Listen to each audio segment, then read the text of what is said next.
یہاں پر ایک دو مسائل ضروری وضو کے بھی آپ کی خدمت میں عرض کر دوں کہ جب ہم وضو کرتے ہیں تو یاد رکھیے گا وضو کے اندر یہ جو ہمارا پورا چہرہ ہے جس کو چہرے کی ٹکلی کہتے ہیں، یہ جو بال جم رہے ہیں یہاں سے لے کر تھوڑی کے نیچے تک، ایک کان کی لو سے دوسرے کان کی لو تک، یہ پورے حصے پر پانی بہنا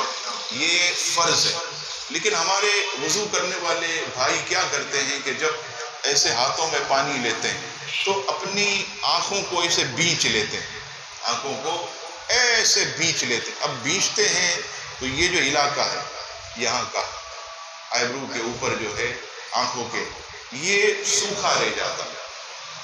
آنکھیں تو ہم نے بیچ لی، اب ایسے پانی ڈالا تو وہ علاقہ تو بالکل چھپ گیا، تو ان جگہوں پر پانی نہ بہا چہرے پر تو یاد رکھیے گا وضو جو ہے وہ نہیں ہوگا۔ اور خاص طور پر بہت سے وضو کرنے والے کی یہ جو یہاں کا علاقہ یہ بالکل سوکھا ہوگا، ہم کہیں گے بھئی یہ سوکھا ہے تو کیا کرتے ہیں ایسے ہاتھ گیلا کر کے ایسے لگاتے ہیں، حالانکہ حکم یہ ہے کہ پانی بہائے، پانی جو ہے بہائے۔ یہ تو مسح ہو گیا، ہاتھ گیلا کر کے لگا دیا، یہ تو مسح نہیں کرنا شریعت میں کہ پانی بہائے، تو ایسے ہاتھ میں لے کر چلو میں پانی جو ہے وہ بہائے۔ جن کی داڑھی گھنی ہے وہ صرف داڑھی کو گیلا کریں گے،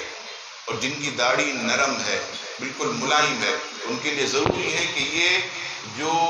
اصل جلد ہے یہاں تک بھی جو ہے وہ پانی اندر تک پہنچانا وضو میں فرض ہے۔